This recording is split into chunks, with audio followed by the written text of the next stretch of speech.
Pertanyaan pertama di sini, bagaimana kalau kita sesekali tidak melakukan sholat rawatib karena sedang letih dan sedang safar? Apakah tetap mendapatkan istana di surga? Kalau alasannya letih, ini semestinya jangan, harus dia lawan gitu. Ya. Sholat tidak menambah keletihan kok.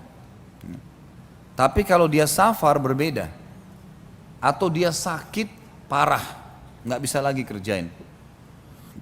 Ini berbeda, ada hadis Nabi SAW yang berbunyi, kalau seseorang rutin mengerjakan sebuah ibadah di masa dia senggang, mukim, bukan musafir, lagi sehat, maka Allah akan tetap mencatatkan baginya pahalanya di saat dia sedang genting atau susah, sedang sakit, sedang musafir.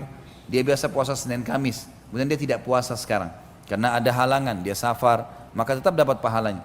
Makanya saya pernah motivasi juga dalam, kalau tidak salah di judul bergegas dalam beramal saleh ya, ada ceramah kita di YouTube itu, bagaimana seseorang harus betul-betul memaksimalkan masa sehatnya, masa luangnya, paksakan, memang ibadah harus dipaksakan, nggak bisa tidak, paksa, nggak bisa, harus paksa jiwa kita ini. Kita yang harus mengontrolnya, jangan kita yang dikontrol oleh hawa nafsu kita. Kita harus memaksa dia kepada ketaatan. Nanti kalau kita paksakan dia akan menjadi sebuah kebiasaan, gitu kan? Orang kalau sudah biasa azan ke masjid, dia jadi nggak enak nanti nggak sholat di masjid. Atau puasa Senin Kamis, dia jadi nggak enak kalau nggak puasa Senin Kamis. Harus dibiasakan dulu, dipaksakan, baru kemudian dia menjadi sebuah hal yang akhirnya kita jadi biasa lakukan. Dan manfaatnya yang sangat besar adalah pada saat tadi kita sedang punya udzur, pahalanya tetap bergulir. Di dalam hadis yang lain dikatakan, siapa yang biasa mengerjakan sholat malam dan membaca hizib tertentu dari Al-Quran.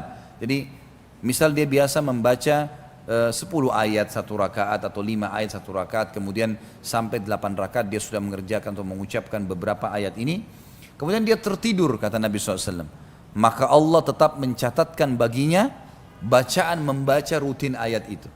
Artinya apa teman-teman sekalian? Kalau kita biasa sholat malam baca Al-Quran sampai setengah juz, 1 juz misalnya, atau beberapa hizib ya, 1 hizib mungkin bisa 1 lembar setengah atau 2 lembar, kita biasa membacanya, kemudian kita punya uzur, akhirnya sholat malamnya kita kerjakan di pagi hari, karena memang ada riwayat yang menjelaskan Nabi SAW pernah terlambat mengerjakan sholat malam, ini bagi yang rutin mengerjakan ya, kemudian beliau terbangun sudah terbit matahari, maka beliau mengerjakan sholat malamnya 12 rakaat sebelum duha, gitu kan.